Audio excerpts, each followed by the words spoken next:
ini ya, ada satu isu. Ini yang saya googling ya. Ya. Googling saya dapat hasil survei kan. Ya. Hasil survei dari tim BNPT ini. Badan Pencegahan Terorisme. Karena kan banyak juga anak-anak muda itu terlibat di dalam terorisme. Misal kemarin dalam penembakan Mabes Polri, kemudian ada juga bom bunuh diri, itu kebanyakan terlibat anak muda. Kan? Nah, kita tidak ingin generasi kita saat ini atau generasi seperti saya kan itu terpapar paham terorisme. Nah, itu BNPT itu mencatat 60% anak muda itu terpapar paham itu. Nah, harapannya abang gimana? Nah itu makanya pentingnya lembaga, kerjasama lembaga kayak KNPI, Karang Taruna, Pramuka, macam-macam di kampus BEM ya kan. Itu pentingnya pemerintah itu terlibat barengan sama-sama. Jadi untuk mendeteksi dini itu jangan dibebankan, misalkan mentang-mentang sudah ada BNPT misalkan, teroris misalkan, dibebankan saja. Kita harusnya dimulai dari siswa. Ya, kita kerjasama, kita membangun sinergitas dengan lembaga-lembaga negara yang membidangi itu, misalkan narkotika, kerjasama. Kemudian yang terus BNPT terus masuk sampai di mana kalau bukan di sekolah-sekolah, di mana lembaga-lembaga, tidak ada yang tertinggal istilahnya, tak sejengkal pun tanah istilahnya, atau ini yang lepas atau luput dari pengawasan pemerintah. Nah, kalau kita hanya bebankan Pak Presiden, Pak Gubernur, Wali Kota, pemerintah, tidak cukup. Harus ada sinergitas, dan ini peluang pemuda, sehingga pemerintah mau tidak mau memang harus membuka diri dengan arif dan menjaga generasi kita, melibatkan. Ya, karena kalau misalkan banyak, kalau generasi ini tidak dijaga, bahayanya ke depan Indonesia kayak Suriah gitu. Kita lihat Suriah sekarang kan, kita nggak mau hal itu, makanya bahaya sekali. Bahaya. Pertama tentu kita akan ya terancam lah, kita generasi yang kehilangan sejarah itu sendiri kan. Betapa pemuda Indonesia ini teruji, dunia itu teruji karena saya sih pemudanya, gerakan-gerakan pemudanya. Saya bang yang melihat bahwa judi online, narkotika, kemudian ini hanya mempengaruhi dalam sisi bahwa ya kemalasan, itu hanya mempengaruhi situ. Tapi kalau misalkan paham, misalkan ada isunya ya, paham terorisme, ini sudah menjadi paham, ini mengakar betul loh. Makanya kemudian harus dijaga generasi kita. Ya abang sebagai ketua KNPI juga itu berkewajiban menjaga generasi. Saya di mana-mana selalu saya sampaikan, tadi malam saya diundang di mana mahasiswa IKES ya. Ya saya sampaikan bahwa misalnya di bidang kesehatan sampai di ID kita masuki teman-teman untuk apa? Untuk membangun soliditas, membangun sinergitas, untuk bagaimana mendorong ide dan gagasan pemuda untuk menjaga Indonesia tetap ada. Jangan salah, dulu ada banyak contoh lah. Bagaimana dulu Soviet? Iya. Itu kan dari mana? Itu kenapa pecah? Sekarang itu gila, kalau tidak mungkin terjadi kayak Soviet dulu. Uzbekistan, Afghanistan, Tajikistan. Dulu kan negeri indah itu bang. Sekarang Asia. Jadi tidak ada jalan lain. Harus mencegah dari pemuda harus mampu berdiri atas kakinya sendiri, mandiri, bahwa ini kami dan ini karya kami. Karena kita takutkan ya bang. Yang sampai kan ya misalkan isunya ini kan jihad fisabilillah ya.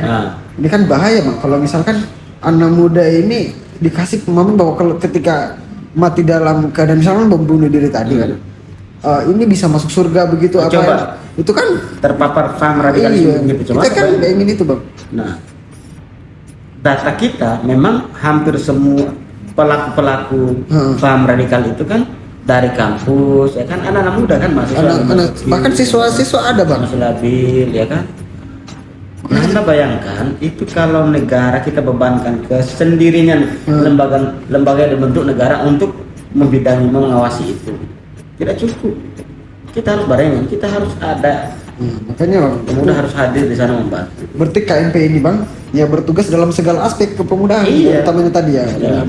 Memberikan edukasi kepada pemuda, kemudian bagaimana kemudian mendorong pemuda agar tidak terjerumus ke hal-hal yang tidak bermanfaat, kemudian menghindari pemahaman-pemahaman yang kira-kira itu memecah belah bangsa. Sejauh ini abang kegiatan-kegiatannya itu banyak melibatkan siswa nggak?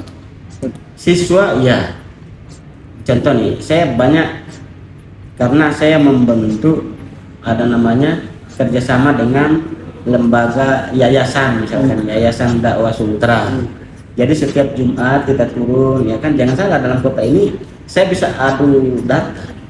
Ada cara di kota dulu, saya bisa adu data dengan sensus, dengan dinas sosial misalnya. Saya tahu di belakang-belakang ruko itu banyak sekali orang yang tidak sekolah, misalnya anak-anak pengemis, banyak sekali. Ya, Saya tanya hal ya, itu juga ditakutkan Bang, jangan sampai diberikan pemahaman yang kira-kira itu ya seperti tadi radikalisme, terorisme. Tapi memang kalau misalkan saya sih melihat siswa-siswa ini banyak terlibat di situ. Ya. Ya utamanya ya yang saya amati juga Bang. Banyak siswa itu ketika dipanggil aksi-aksi menolak Pancasila, menolak NKRI itu mereka gontok-gontokan Bang. Harusnya memang pemuda KMPI itu harusnya terlibat di situ untuk kemudian mendorong anak muda untuk tidak terlibat dalam hal-hal seperti itu. Karena kita sudah satu, jangan lupakan sumpahnya kita sebagai pemuda. Pemuda harus bersama-sama pemerintah. Sekarang jangan salah ya. Bukan hanya mahasiswa, bukan hanya siswa, tapi sudah dosen dengan guru kadang. Berarti betapa kencang. Oh berarti ya kalau misalkan merubah itu juga dari gurunya juga nggak, jangan terpapar. Makanya untuk mengawasi itu tidak cukup dengan lembaga negara yang diberikan, harus kita bantu. Tenaga pendidiknya juga harus bersinergi untuk mendeteksi itu. Bukan hanya mendeteksi siswa atau mahasiswa, tapi dosennya, gurunya, ya kan? Bahaya sekali. Bahaya menurutnya Bang. Ya kan, untuk apa ya? Untuk merubah, untuk menghancurkan satu negeri, satu bangsa, satu kaum, ya kan? Ya generasi mudanya jadi hancurkan. Nah berarti abang punya tanggung jawab besar Sultra ini untuk menjaga itu. Makanya selalu saya itu kadang, ya tadi Anda bertanya kenapa saya caleg, bikin pusing saya guys. Kalau kita berbicara dari sisi ekonomi misalnya, berapa sih gaji anggota DPR, ya kan? Misalnya ya, berapa sih uang Republik Indonesia yang terputar di Sulawesi Tenggara ini? Untuk gaji, belanja publik misalkan berapa, pembangunan berapa? Ketimbang saya sudah jadi ketua KNP, terus saya bikin usaha misalnya. Tapi saya enggak stop di situ. Kenapa saya masuk di ruang-ruang politik itu? Karena saya ingin semua pemuda itu melibatkan diri. Karena untuk mencapai tadi itu, mendeteksi, maka kita harus masuk di ranah eksekutif. Kita masuk politik untuk cepat. Kita bisa menandatangani misalnya, oh orang ini kan bekerja senangnya yang instan. Orang kalau kerja, kalau ada gajinya ya mau kerja. Kenapa? Coba pikiran pola pikirnya begitu. Nanti ada honorarium baru kerja. Kenapa kita tidak berpikir kita harus bekerja? Iya, tanpa ada duit. Tapi kita bekerja, kita yang menggaji begitu ya. Meringankan negara seperti tadi itu. Kalau saya sendiri, saya titular saya ketua KMP Provinsi Sulawesi Tenggara, ada 10 karyawannya, ditambah dengan kabupaten kota Kendari misalnya 10, sudah 20 tuh. Coba dikali kalau 17 atau 18 sudah meringankan pemerintah. Jadi mengurangi pengangguran, ya kan, mendidik tenaga-tenaga terampil untuk bagaimana berusaha, ya kan. Jadi kalau abang sih kan yang melihat tadi sudah ada kita paparkan juga potensi anak muda, kemudian tantangan anak muda. Apa sih pesannya abang yang mungkin kira-kira itu menjadi closing statementnya abang?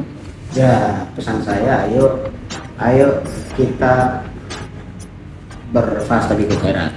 Ayo kita berlomba-lomba mencari berkah, ya kan, dengan cara kita masing-masing, tentu dengan penting isi gagasannya kan masuk kita warga.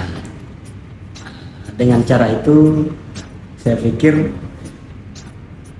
kita sudah memberi sumbangsi kepada bangsa, kita sudah membantu pemerintah. Yang kedua, saya selalu menyampaikan kepada kawan-kawan bahwa jangan kita apatis. Jangan mentang-mentang ada bidang narkoba baru kita biarkan saja dari sendiri. Ada kok yang lurus. Jangan. Betapa pemuda itu besar, besar sekali. Apalagi kita sebagai saya pribadi selaku kadang tengah malam terbangun, sholat tahajud, ya kan. Seperti apa ya saya berikan sama teman-teman, apa sama teman-teman saya belum bisa saya berbuat. apalagi mimpi mau memberikan yang besar kepada daerah, kepada negara, ya kan. Nah kalau misalkan terdidik dengan bagus, kita punya gagasan ide, terus bersinergi dengan pemerintah kan enak. Misalkan nih, saya ketua KNPI, terus kalau gubernur misalkan percaya bahwa ini kita punya gagasan, kita bukan hanya menjadi benalu, menjadi ini, maka misalnya, oh Rizky misalnya di bidang komunikasi bisalah menjadi tenaga ahli, mungkin menyurat saya ke gubernur kalau lihat oh ini rekomendasi pemuda, Rizky bisa dijadikan staf ahli, bisa Kejati, bisa yang non ini ya, memberikan artinya menjadi mata telinganya Kejati atau mata telinganya Polda, mata telinganya gubernur yang tidak mengharapkan gaji, ya kan, bekerja tanpa istilahnya untuk menyampaikan ke Pak Gubernur, ke Pak Kapolda, ke Pak Danrem bahwa ini yang terjadi di masyarakat kita. Bentukin coba ada di sana penerima misalkan raskin atau penerima anaknya berhenti sekolah atau janda tidak bisa makan, ya kan, atau memberhentikan anaknya karena tidak ada bantuan, tidak terdeteksi, tidak ada KTP-nya, kok bisa? Kita sampaikan ke gubernur. Akhirnya kemarin KNPI Rizky jadi staf ahli bidang keumatan atau bidang sosial. Ya. Jadi di mana-mana gubernur pergi, ya kan, rekomendasi. Kalau itu terjadi kan keren Pak. Dan itu pernah dilakukan dulu kalau tidak salah zaman Orde Baru pernah KNPI itu adakan rapat akbar di Cendana. Sampai segitunya. Kalau tidak salah panggil Gus Marham. Jadi memang Bang, sudah Abang tadi sudah paparkan, memang sekarang anak mudanya harus berbuat, harus berusaha. Ya kita berharap anak muda Sultra ini bisa menjadi berharap sama pemerintah juga. Ya berharap. Jangan sentimen, jangan apa namanya melihat sedikit perbedaan. Oh ini yang dekat dengan ini anak saya, jangan ada begitu juga. Makanya kita melihat ya, ke depan anak muda ini harus berbuat sendiri, begitu, harus mandiri, jangan berdiri karena orang tuanya gini, orang tuanya gini. Kita tidak ingin anak muda itu harus berkeringat ya supaya sehat. Jadi ya itu harapan kita semua. Jadi terima kasih Bang. Mungkin ya waktunya sudah lama. Saya banyak terima kasih nih. Dan saya harap sering-sering begini. Mungkin besok nanti juga teman-teman kayak itu senior-senior kita. Anda kayak Pemuda Sultra. Pemuda Sultra ini ya, kita skop Sulawesi Tenggara. Anda bayangkan coba Bung Endang mantan ketua KNPI misalnya. Ketua KNPI Sultra. Usia 30-an, kalau tidak salah 36 tahun sudah jadi ketua partai ya. Untuk skop Sultra. Sudah menjadi unsur pimpinan, sudah pimpinan DPR coba. Apa yang coba itu kan kurang lebih peninggalan luar biasa pemuda yang harus kita contoh. Kira-kira apa juga kita mau lakukan? Makanya Bang, itu saya tidak bisa tidur karena apa juga teman-teman yang mau bikin. Makanya Bang saya bilang, seperti saya sampaikan tadi, kita punya kesempatan untuk buat peradaban baru. Nah, oleh karena itu Bang ya kita harus berbuat dari sekarang. Jangan kemudian anak muda diam. Kalau saya sekarang sudah mulai berbuat juga Bang. Ya, mulai dari terobosan-terobosannya, gagasan-gagasannya mengundang. Kita undang semua, para rektor, Pak Kapolda undang, Pak PJ undang, Pak Andap, ya kan, undang semua. Kalau mereka sibuk nggak apa-apa kan kita tenteng-tenteng tas, pulpen ke ruangannya beliau izin ya kan, daripada mereka yang datang karena sibuk, ya kita yang datang yang proaktif, nawarkan ya kan. Jadi Bang, saya berterima kasih sekali nih Bang sudah mau hadir di tengah kesibukan Abang ya. Berkebun sampai rela-rela tidak berkebun mau datang mulai dari kebun KNPI, caleg kita lakukan semua ini kita kerja. Saya bilang Abang tadi sudah rela tidak naik kebun kemudian datang menghadiri undangan saya berterima kasih sekarang ya, karena memang kemarin undangnya hari Minggu tapi kan ya, karena Abang sibuk sekali makanya kemudian minta waktunya sekarang ya karena mungkin saya mengerti itu Bang. Jadi Abang saya juga berterima kasih karena Abang sudah rela waktunya ke sini, relakan berkebun yang tadinya tanamannya sudah mati dia. Terima kasih Bang.